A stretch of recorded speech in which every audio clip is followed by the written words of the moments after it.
Olá, meus irmãos, boa noite, graça, paz do Senhor Jesus seja com todos vocês. Que bom aí a gente estar reunido mais uma noite abençoada. Eu fico feliz porque hoje a gente vai dar o início, na questão do estudo sobre o dom de línguas.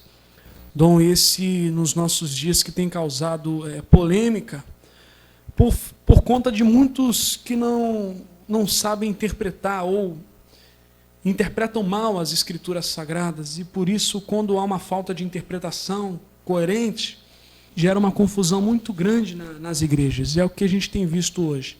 A razão de tanta confusão hoje é a má compreensão da palavra de Deus. Agora, preste atenção aqui no seguinte, eu quero iniciar com vocês esse estudo. 1 Coríntios, capítulo 12, vamos lá em 1 Coríntios, capítulo 12? Quero iniciar esse estudo com vocês lá em 1 Coríntios, capítulo 12, verso de número 6. Diz assim, preste atenção. E há diversidade de operações, mas é o mesmo Deus, que opera tudo em todos. Mas a manifestação do Espírito é dada a cada um para o que for útil. Então a gente vê aqui, pelo apóstolo Paulo, que o dom ele tem uma finalidade específica, ele tem uma utilidade. Podemos dizer também que o dom ele funciona como uma ferramenta. Por exemplo, se o camarada trabalha como eletricista, o camarada ele é eletricista, como é que ele vai fazer um trabalho, fazer alguma instalação na parte elétrica na casa de alguém, se ele não levar as ferramentas específicas para fazer o determinado tipo de trabalho?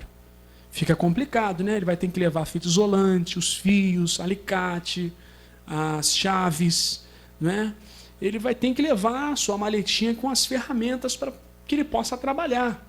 E assim eu poderia citar aqui várias profissões na qual existe, sim, precisa-se da ferramenta para trabalhar. Então eu usei esse exemplo para te mostrar como é que é mais ou menos o dom. Então, o dom ele tem uma finalidade. Se o dom não tiver uma finalidade, então esse dom não é verdadeiro. Porque o dom ele tem uma finalidade, ele não está aí à toa, ele tem uma razão de existir. E ele gera em torno da salvação. Todos os dons, eles levam a pessoa, todos os dons que estão na terra aí, eles têm a finalidade de levar as pessoas a Cristo, Ele tem uma finalidade. Quando Deus me dá um dom, eu preciso utilizar esse dom com sabedoria para levar a mensagem, a palavra de Deus para as pessoas. E é interessante também que logo quando Paulo inicia aqui no capítulo 12, ele diz o seguinte, aí, logo no início do capítulo 12, olha o que diz. Acerca dos dons espirituais, não quero, irmãos, que sejais ignorantes. Então, aqui a gente já vê claramente que Paulo, ele não queria que os irmãos viessem a ser ignorantes naquela questão. Preste bastante atenção, porque hoje o que mais nós vemos é o quê? Ignorância. Ignorância pelo fato simples de a pessoa não conseguir entender o que a palavra realmente quer dizer. E um dos mandamentos é amar a Deus com todo o coração, com toda a alma e também com todo o entendimento, amados. Então nós vamos aprofundar-se bastante aí. Serão 3 aulas falando a respeito sobre o dom do Espírito. E para que a gente possa ter o entendimento completo, é necessário, amados, a gente estar aqui durante esses 3 dias, para a gente poder realmente aí entender. Agora, vamos lá. Esse importante dom mencionado na Bíblia tem sido incompreendido pelos sinceros irmãos da atualidade. Há mesmo quem afirme que quem não fala em línguas estranhas, não é batizado com o Espírito Santo. Ou seja, é uma espécie de cristão de segunda classe. E inclusive eles asseguram que a única prova de ser batizado com o Espírito Santo é o falar em línguas. Isso é terrível, amados. Tem gente que pensa assim. Muitos pentecostais, eles pensam assim, que a única forma de realmente ser cheio do Espírito Santo, ser batizado do Espírito Santo, é falar em língua estranha. A gente vai explanar essa questão aí. Mas não é isso, irmãos, de fato, que a Escritura ensina. Para a gente poder entender melhor sobre o dom de línguas e a sua finalidade, devemos conhecer, irmãos, o propósito do Espírito Santo que está na terra. Vamos ver qual é a finalidade do Espírito Santo na terra. Vamos acompanhar comigo em João. João capítulo 16, verso de número 7. Vamos acompanhar comigo? Vamos lá, João 16, verso de número 7. Diz assim, ó: Todavia vos digo a verdade, que vos convém que eu vá, porque se eu não for, o Consolador não virá a vós. Mas se eu for, enviar-vos-ei. Versículo 8. E quando ele vier, convencerá o mundo do pecado, da justiça e do juízo. Então, esse dom é um dom espiritual, dada pelo Espírito de Deus, correto, amados? Então, cada dom de Deus para o homem, ele tem uma finalidade: convencer o homem do pecado, da justiça e do juízo. O camarada tem um dom de curar, mas qual tem que ser o centro da mensagem dele? Por mais que aconteça muitos milagres e sinais através dele, qual tem que ser o foco da mensagem dele? Arrependimento. Ele tem que, através do Espírito Santo, convencer o homem do pecado, da justiça, do juízo. Então, todos os dons da Bíblia espirituais, eles têm uma finalidade. E qual é a finalidade? Convencer o homem do pecado, da justiça e do juízo. Para a gente poder entender sobre a questão dos dons do Espírito Santo, a gente precisa conhecer qual é a finalidade do Espírito Santo, que é convencer o mundo do pecado, da justiça e do juízo. Amém, amados? Agora, vamos lá. Vamos acompanhar aqui comigo quando Jesus diz o seguinte em Mateus. Vamos lá. Vamos acompanhar agora comigo em Mateus. Abra comigo em Mateus, capítulo 28, verso de número 19. Mateus 28, verso de número 19.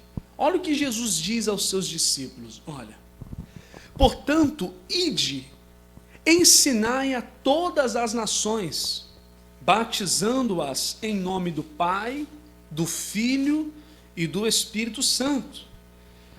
Verso 20: ensinando-as a guardar todas as coisas que eu vos tenho mandado, e eis que estou convosco todos os dias, até a consumação dos séculos.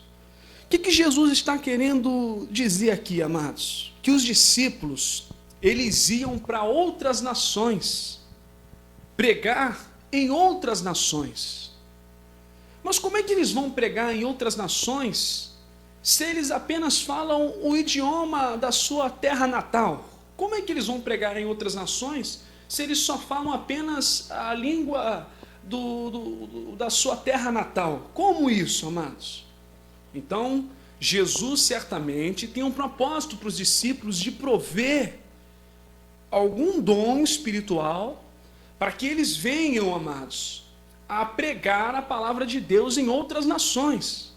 Até porque Deus realmente tem pressa. Deus tinha pressa ali em poder levar a sua mensagem a todo mundo naquela época. Tanto é que Jesus diz: olha, vocês vão por todas as nações, vocês vão batizar, vocês vão ensinar a guardar todas as coisas que eu vos tenho mandado. Então, certamente, os discípulos precisariam de algum tipo de dom para falar na língua daquelas pessoas aonde eles vão falar, em uma determinada nação. Por exemplo, se eu sou brasileiro, não falo inglês, não falo francês, só falo português. Aí Jesus Cristo vem e diz assim: olha, você vai lá para a Rússia pregar a palavra de Deus. Mas Senhor, como é que pode? Eu não sei falar a língua dos russos. Então Jesus certamente já estava providenciando aos seus discípulos um determinado dom para que eles viessem a pregar a outras nações. Você vê que já vai batendo com o que a gente está dizendo aqui. Você vê que já vai tendo razão o que eu estou falando para você. Vamos continuar, vamos acompanhar aí, amados. É interessante que para ensinar é indispensável conhecer a língua falada do estrangeiro. A manifestação do Espírito Santo, irmãos, é concedida a cada um visando um fim proveitoso. Lembra que a gente leu lá em 1 Coríntios 12:7 que tem um fim proveitoso? Então, o que a gente conclui aqui? Obviamente que o falar em línguas deve ter uma utilidade, deve ser ao menos inteligível. A pessoa tem que entender. Vamos notar agora em Marcos capítulo 16, verso de número 15. Lembrando que a gente vai falar nós vamos fazer 3 aulas, nós vamos dividir em 3 aulas, tá, amados? A questão do dom de línguas. Então, para os irmãos que ainda não entendem esse assunto, é necessário você acompanhar comigo as 3 aulas, não somente uma e ficar, não é assim, não é assim, não. Você tem que examinar as 3 aulas comigo. Quando você examinar as 3 aulas comigo, você vai tirar a sua conclusão através do que você aprendeu aqui com a gente. Então vamos lá. Marcos capítulo 16, verso 15. Vamos lá. E disse-lhe: ide por todo o mundo, pregai o evangelho a toda a criatura. Quem crê e for batizado será salvo, mas quem não crer será condenado. Então, da mesma forma que Jesus diz em Mateus, Jesus também fala aqui em Marcos, que os discípulos eles iriam por todo o mundo e eles iam pregar o evangelho a toda a criatura. Aí Jesus diz: quem crê e for batizado será salvo, mas quem não crê será condenado. 17. Olha aí, ó, Jesus já falando que eles receberiam os dons, ó. E estes sinais seguirão aos que crerem. Em meu nome expulsarão demônios, falarão novas línguas. Preste atenção, eu quero fazer você raciocinar um pouco aqui sobre essa questão. Vamos imaginar que a gente é um dos discípulos de Jesus. E a gente ouve Jesus falando isso para cada um de nós. Que a gente ia para o mundo e a gente ia pregar o evangelho a toda criatura, que a gente ia para outras nações ensinar, e que Jesus está falando que a partir de agora a gente ia falar uma língua nova. No teu entendimento, fala a verdade, se você estivesse ali diante de Jesus, você ia entender que era uma língua que ninguém entende nada, ou você ia entender que essa língua que Jesus está falando seria uma língua estrangeira para pregar a outros povos? Responda para mim, o que você entenderia? Que é uma língua que ninguém entende nada, ou que era uma língua estrangeira na qual as pessoas de outras nações viessem a receber o evangelho inteligivelmente? É claro, é óbvio que qualquer um que realmente exerce o discernimento vai saber que essas línguas que Jesus está falando são línguas, amados, estrangeiras. O dom de língua verdadeiro na Bíblia é o dom de língua estrangeira para pregar a outros povos, para pregar a outras nações. E não somente vai ficar na minha palavra, irmãos, mas como eu vou provar para você, dentro das Escrituras, que o dom de línguas que Jesus está falando é o dom de pregar aos estrangeiros. Pode ter certeza disso. Jesus aqui está declarando que os seus discípulos iriam falar em outras línguas estrangeiras para evangelizar os povos de outros países. Lembra, qual é a finalidade do Espírito Santo? Convencer o homem do pecado, da justiça e do juízo. Amém, irmãos? Vamos continuar. E o que significa falar uma nova língua na Bíblia? O texto original grego responde a 2 palavras gregas diferentes para descrever o termo novas línguas, né? A gente tem o termo neos e a gente tem o termo kainos. O que significa neos? Neos é o novo que ainda não existe. Por exemplo, já está surgindo aí os novos carros 2015, né? As grandes marcas, eles lançam a propaganda do seu carro 2015, cada ano eles lançam modelos diferentes. Então, qual é a palavra do grego que a gente daria? Neos ou kainós? Por exemplo, eu peguei agora um carro ano 2015. Caramba, poxa, é um carrão do ano 2015. Esse carro é um carro que ainda não existia, mas que ele passou a existir agora. É um carro que ainda não existia, mas agora ele existe. Então, neos é algo novo que não existia antes. Amém? Essa é a definição para a palavra grega. Kainós é algo novo que já existe. Agora, vamos a outro exemplo. Por exemplo, estou com uma Fiatzinha, né? Estou com a minha Fiatzinha. E agora eu troco minha Fiat para comprar um Corsa. Caramba, peguei um Corsa. Poxa, estou de carro novo agora, peguei um Corsa.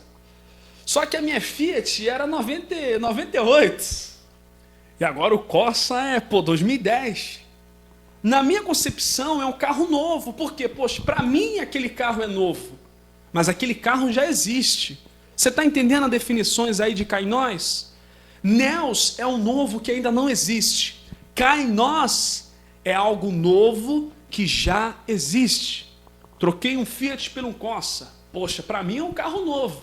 Mas esse carro já existe. Essa é a definição de kainós. Qual é a definição aí de neos? Neos é um novo que ainda não existe. É um carro 2015, né? Chegou agora. Poxa, é um carro novo que, entendeu? Ninguém ainda tem ainda. Chegou aqui o carrão 2015 para mim. Né? Essa é a definição de neos. Vamos estudar aqui. A palavra empregada em Marcos 16, 17 é kainós. Kainós, indicando assim que as novas línguas faladas pelos discípulos seriam novas apenas para eles, que não conheciam, mas elas já existiam. Por exemplo, rapaz, agora eu estou falando um novo idioma. É mesmo, estudei bastante, estou falando um novo idioma agora. Qual é o idioma? Estou falando inglês. É um novo idioma. Qual é o emprego dessa palavra no grego? Kainós. É um novo que já existe. Você está conseguindo compreender, amados? Você está conseguindo compreender? Então a palavra empregada aqui é kainós, amados. Agora, preste atenção aqui no seguinte comigo. Vamos lá em Gênesis, capítulo 11, verso de número 5. Preste bastante atenção aí, hein? Gênesis 11, verso de número 5. Preste bastante atenção, vamos lá. Então desceu o Senhor para ver a cidade e a torre que os filhos dos homens edificavam. E o Senhor disse: eis que o povo é um, e todos têm uma mesma língua, e isto é o que começarem a fazer. E agora não haverá mais restrição para tudo o que eles intentam a fazer. Versículo 7. Eia, desçamos e confundamos ali a sua língua, para que não entenda um a língua do outro. Assim o Senhor os espalhou dali sobre a face de toda a terra, e cessaram de edificar a cidade.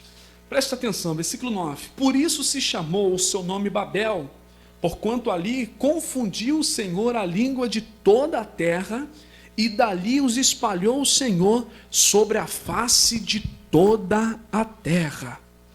Por que Deus, amados, aqui confundiu a língua, as línguas aqui na Torre de Babel? Por quê? Porque qual tinha sido a ordem de Deus no início? Espalharem, né? Para que eles viessem povoar a terra, para que eles viessem a espalharem sobre toda a terra. Só que aqui não, aqui nessa questão da Torre de Babel, o povo ele está se unificando. Em vez de eles se espalharem, eles estão se unindo, né? Alguns estudiosos dizem que eles estavam com medo de um outro dilúvio. Então, o líder chamado Nimrod, querendo dominar todos eles, construiu ali uma torre bem alta, para que se viesse algum outro dilúvio, não viesse a levar os seres humanos, né? Então, presta atenção, foi quem que confundiu as línguas? Foi Deus que confundiu as línguas. Deus confundiu as línguas da humanidade de modo que não pudessem mais se comunicar uns com os outros. O resultado foi que as pessoas se reuniam com outras que falavam a mesma língua. Deus confundiu as línguas na Torre de Babel, amados, para impor o seu comando de que toda a humanidade se espalhasse por todo o mundo. Era a ordem que Deus deu no início. Agora, o Deus que confundiu as línguas, presta atenção, quem foi que confundiu as línguas? Foi Deus. E o Deus que confundiu as línguas, agora ele deseja que toda a humanidade seja alcançada com a mensagem salvadora do Evangelho. Agora, o Deus que confundiu as línguas, ele deseja anunciar a sua mensagem através da língua inteligível do Evangelho, amados. 2 Timóteo 2, Paulo diz claramente para que a gente venha orar, para que todos venham receber aí a salvação, orar pelos líderes, orar pelos ministros, pelos governantes, para que todos cheguem ao conhecimento da verdade. Então lá, naquele evento em Marcos que a gente viu, que Jesus disse, vocês vão falar novas línguas? Jesus está dizendo que eles vão falar na língua de outros povos para pregar aqueles povos, amados. Para isso, ele derrama o dom, ou seja, a ferramenta. Ele derrama o dom de línguas estranhas, ou seja, estrangeira, aos apóstolos para espalharem a mensagem em todo o mundo. Talvez você já deve estar aí com várias passagens na tua cabeça, talvez você deve estar um pouco confuso, mas fica tranquilo, são 3 estudos. São 3 estudos. A gente vai fazer 3 estudos sobre esse assunto, para que a gente possa entender um pouco o que realmente é o dom de línguas, amados. Agora, vamos em Atos, preste atenção agora aqui em Atos. A gente vai entender um pouco sobre Atos. Inclusive, Atos é um dos textos mais utilizados, para essas pessoas que falam as línguas que ninguém entende nada, que muitas vezes causam um escândalo danado para o ímpio, para aquele pecador, para aquele que não conhece a palavra de Deus. As pessoas ficam até taxadas de doidas, de malucas. Por quê? Porque falam uma língua bem alto dentro da congregação, uma língua que ninguém entende nada, e isso fica meio complicado na visão, na perspectiva do mundo. A gente tem que falar a língua deles, a gente tem que falar o português, para poder a pessoa converter, para a pessoa ser convencida do pecado, da justiça e do juízo. Amém? Então nós vamos agora examinar o livro de Atos. Atos capítulo 2, vamos prestar bastante atenção. O que Jesus diz? Que os discípulos, eles falariam em novas línguas. Vamos lá em Atos capítulo 2. Mas antes de chegar em Atos, vamos em Lucas. Presta atenção. Antes de você abrir em Atos, vamos em Lucas, no capítulo de número 24. Capítulo 24, versículo 49. Presta atenção aí, vamos lá. E eis que sobre vós envio a promessa de meu Pai. Ficai, porém, na cidade de Jerusalém, até que do alto sejais revestidos de poder. Então, Jesus já ressurreto, dá uma palavra para os seus discípulos e diz, olha, discípulos, vocês vão se reunir em Jerusalém, até que do alto vocês vão ser revestidos de poder, ou seja, vocês vão receber uma capacidade do Espírito Santo, para uma finalidade, é claro. Agora eu te pergunto, segundo os estudiosos, dizem que a Terra é o centro do universo, e o centro da Terra, eles dizem que é Israel, e o centro de Israel, dizem os sábios, que é Jerusalém. Jerusalém é o centro da terra. Agora preste atenção, por que Jesus mandou os discípulos se reunirem em Jerusalém? Por que Jesus disse isso, amados? Tem uma finalidade. Vai acontecer alguma coisa em Jerusalém, para que Jesus viesse a mandar os seus discípulos se reunirem lá. E a gente sabe que Jerusalém é a capital da fé dos judeus. É lá onde eles praticam as festas, é lá onde eram realizadas as cerimônias, era lá onde era realizado os sacrifícios, era lá em Jerusalém onde tinha um templo. Então Jesus manda eles se reunirem lá em Jerusalém. Por quê? Porque vai ter uma festa tremenda em Jerusalém, aonde vai reunir pessoas de todas as nações. Vai reunir muitas pessoas em Jerusalém através de uma festa. Essa festa é conhecida como a festa do Pentecoste. Como na festa do Pentecoste vai estar reunidas muitas pessoas, e pessoas até mesmo de outras nações, Jesus tem um propósito. Jesus, de uma forma estratégica de evangelizar, manda os seus discípulos para Jerusalém. Por quê? Porque sendo Jerusalém o centro da terra, muitas nações vão para Jerusalém agora, festejar o Pentecostes. E Jesus está com uma estratégia, amados, de levar a mensagem da salvação para essas pessoas no Pentecoste. Vamos lá em Atos capítulo 2. Atos capítulo 2. O que é o Pentecoste, amados? O Pentecoste era uma festa sagrada, né, do ano judaico. O Pentecoste era a segunda grande festa sagrada do ano judaico. A primeira grande festa era a Páscoa. E 50 dias após a Páscoa, vinha a festa do Pentecoste, nome que é derivado do grego, né, que significa quinquagésimos. Era também chamada, amados, o Pentecoste era também chamado festa das colheitas, porque nela as primícias da cega de grãos eram oferecidas a Deus. Então, Pentecoste era também chamado festa das colheitas. Quem lê entenda, já começa imaginando aí, festa das colheitas. Opa, calma aí, colheitas. Presta atenção aí no seguinte, vamos examinar o texto. Vamos ver aqui se o que eles falaram foram línguas que ninguém entende nada, ou foram línguas que as pessoas realmente entenderam o que eles estavam querendo dizer. Capítulo 2, verso 1 em diante. Vamos acompanhar. Cumprindo-se o dia de Pentecostes, estavam todos reunidos no mesmo lugar. E de repente veio do céu um som como de um vento veemente e impetuoso, e encheu toda a casa em que estavam assentados. Lembrando que os discípulos estavam assentados, amém, amados? Lembrando que os discípulos estavam assentados, falando das coisas de Deus. Lembrando que não houve gritaria ali entre os discípulos, não houve berrevonices ali entre os discípulos. Eles estavam sentados, ninguém estava se jogando no chão, ninguém estava se debruçando, não, eles estavam sentados ali, talvez cantando um hino, talvez em espírito de oração, talvez agradecendo a Deus. A gente pode imaginar várias coisas. Eles estavam assentados. Aí, versículo de número 3. Vamos lá, amados, presta atenção. E foram vistas por eles línguas repartidas como de fogo. Caramba, língua de fogo. Foram vistas por eles línguas repartidas como de fogo, aos quais pousaram sobre cada um deles.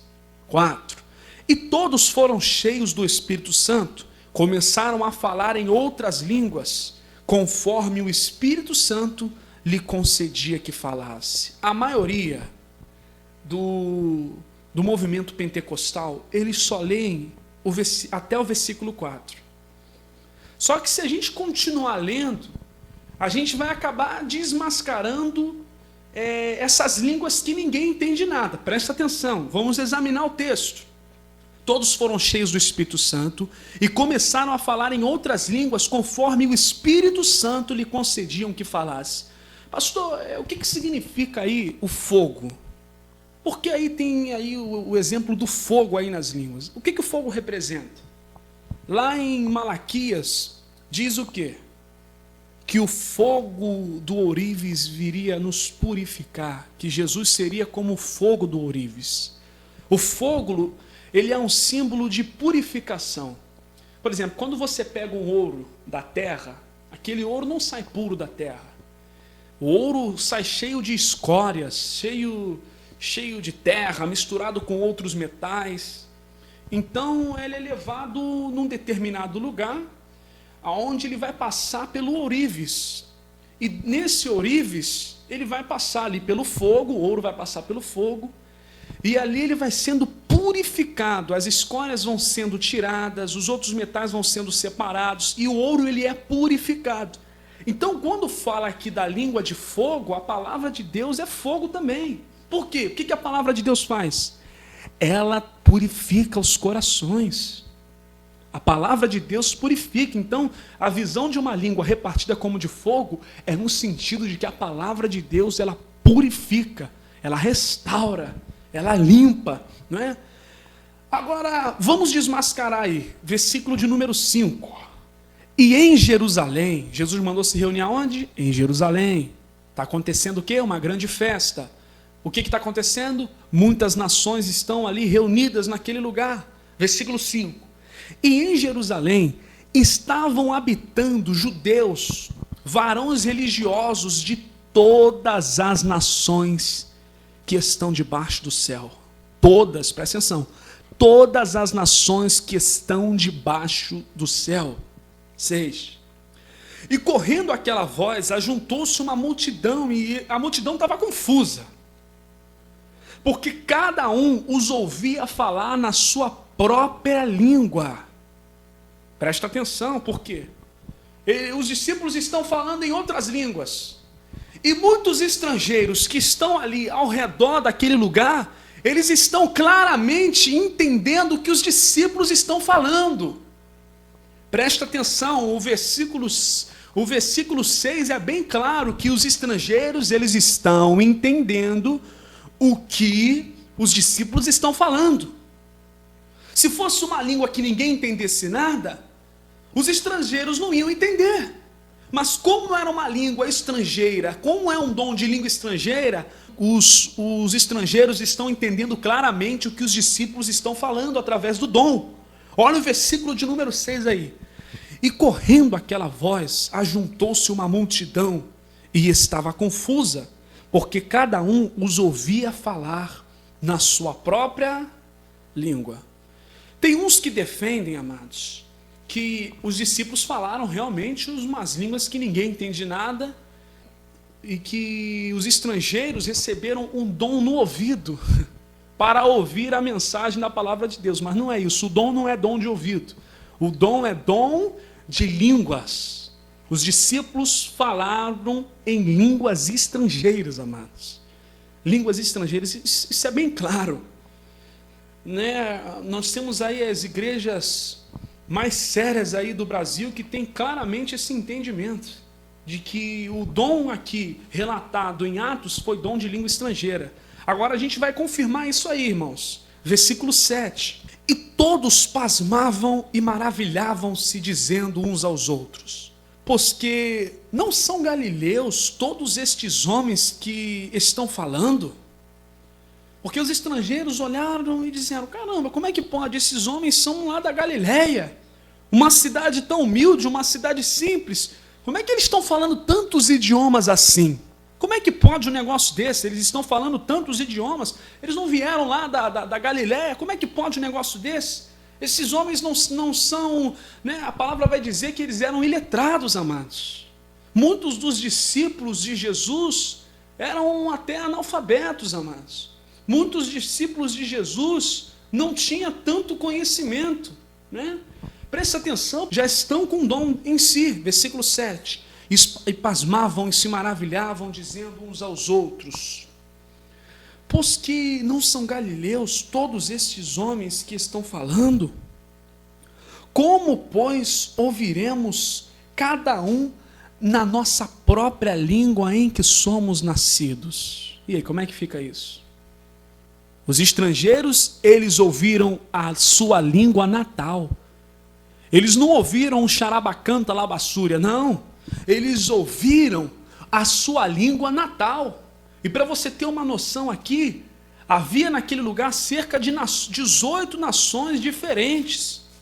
Havia várias línguas ali naquele determinado local.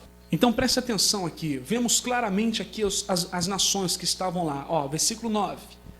Partos, medos, elemitas e os que habitam na Mesopotâmia, Judéia e Capadócia e Ponto, e Ásia, e Frígia, Panfilha, Egito e partes da Líbia, junto a Cirene, e forasteiros romanos, tanto judeus como prosélitos, pessoas que eram simpatizantes, que até se converteram ao judaísmo. 11, cretenses, árabes, todos os temos ouvido em nossas próprias línguas falar das grandezas de Deus. Qual é a finalidade do Espírito Santo? Convencer o homem do pecado, da justiça e do juízo. Os estrangeiros, eles estão o quê? Ouvindo o Evangelho, ouvindo na sua própria língua que Jesus Cristo morreu, que Jesus Cristo ressuscitou, que Jesus Cristo é grande. Eles começam ali a pregar sobre as grandezas de Deus. Olha aí que magnífico! O dom na Bíblia aqui descrito, irmãos, é dom de poder pregar aos estrangeiros, amados, para que eles possam entender, para que eles possam se converter, para que eles possam realmente ter um entendimento e conhecer a palavra e receberem a regeneração e venham nascer de novo para entrar no reino de Deus, para que Cristo se torne conhecido em outras nações. É uma estratégia evangelística, aonde uma festa juntou diante de todas as nações, e Deus agora, através da língua do Evangelho, quer falar àqueles povos. Eles entenderam aqui claramente. Presta atenção aí. Versículo de número 12. E todos se maravilhavam e estavam suspensos, dizendo uns para os outros: o que é isso? E dentro daquela multidão tinha pessoas zombando, E outros zombavam dizendo: estão cheios de vinho, Estão bêbados. Alguns achavam que os discípulos estavam bêbados. Por quê? Cá entre nós, irmãos, quando você recebe um dom espiritual de Deus, e através daquele dom você vê uma pessoa sendo beneficiada, como é que você vai ficar? Você vai ficar sério? Não, você vai se alegrar, você vai ficar com uma alegria tão grande no Espírito Santo de Deus. Então, infelizmente, hoje, existe aí um movimento pentecostal, que eles acham que pentecostal é uma pessoa que berra muito, é uma pessoa que rodopia, que grita, que fala em várias línguas estranhas no culto. Eles usam esse termo pentecostal a pessoas que agem dessa forma no culto, mas não. Pentecostal realmente é aquele, irmãos, que está preocupado em levar a palavra, em salvar vidas, em levar o Evangelho para as pessoas. O pentecostal de verdade é aquele que prega o Evangelho de forma simples, para que as pessoas venham entender. Então aqui, o que foi festejado aqui? A festa era o quê? A festa das colheitas. E de forma espiritual isso virou o quê? A festa da colheita das almas, aonde muitas almas ali naquele lugar foi realmente ali alcançada pelo poder do Evangelho. A gente vê claramente que foi tão profundo o impacto do evangelismo ali em Jerusalém, que olha só o que vai acontecer aqui, amados. Versículo de número 41. De sorte que foram batizados os que de bom grado receberam a sua palavra, e naquele dia agregaram-se quase 3.000 almas. Olha, os estrangeiros foram alcançados pela palavra de Deus. Mais ou menos umas 3.000 almas se renderam a Jesus Cristo, amados. Você tem noção disso? Por quê? Porque eles ouviram uma língua inteligível. Porque eles ouviram uma língua realmente que eles viessem entender o Evangelho. Agora, essa língua que ninguém entende nada, você vai me perdoar, irmão, mas muitas vezes a gente não vê proveito nenhum nisso. E na aula que nós continuarmos, eu vou provar mais ainda para você que esse dom da Bíblia é um dom de língua estrangeira. Amém? Então eu encontro vocês aí na próxima aula, onde a gente vai falar sobre esse assunto. Amém.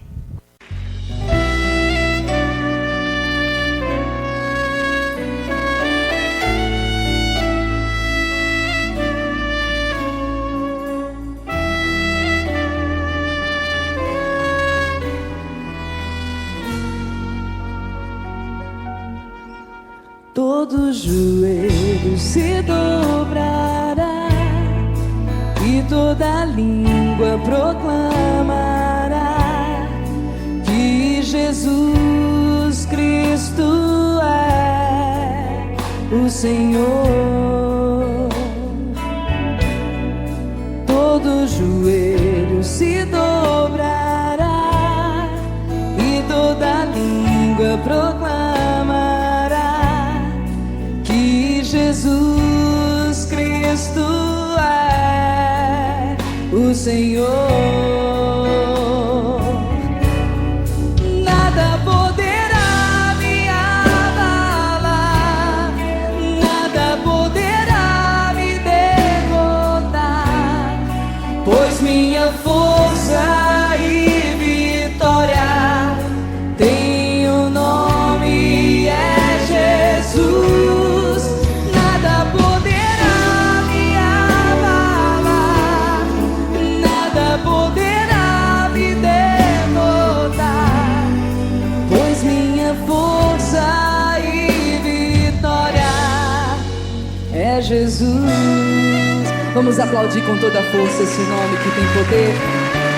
Jesus, nosso Senhor.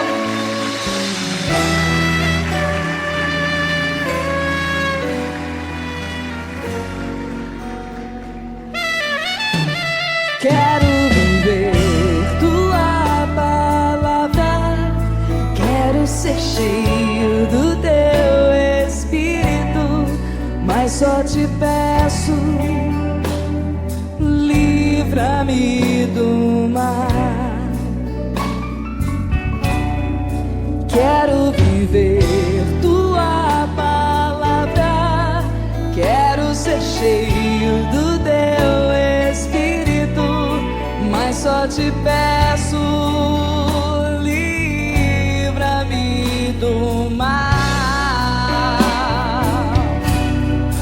Nada poderá me abalar, nada poderá me derrotar, pois minha força e vitória tem o nome é Jesus.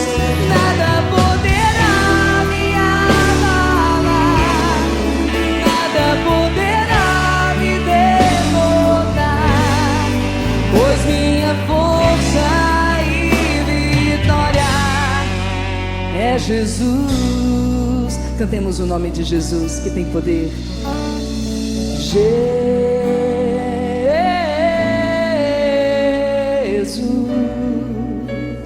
Jesus,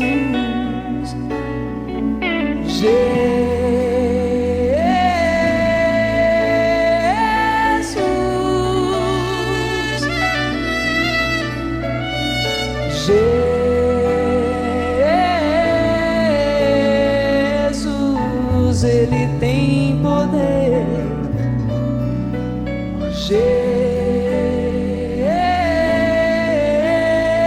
Jesus, Jesus,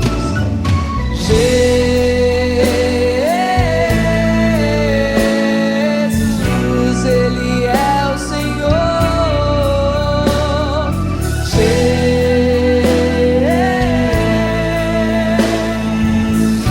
É o Senhor da minha vida.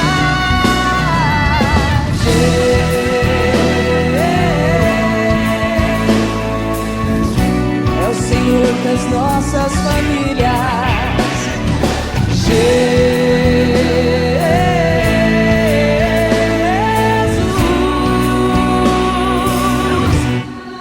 nada poderá me abalar, nada poderá me derrotar, pois minha força e vitória tem o nome que é Jesus. Nada poderá me abalar, nada poderá me derrotar, pois minha força e vitória é Jesus. Mais uma vez vamos aplaudir o nosso Deus. Jesus, Senhor das nossas vidas, das nossas famílias. Ele é o Senhor. Força nessa palma. É para Jesus.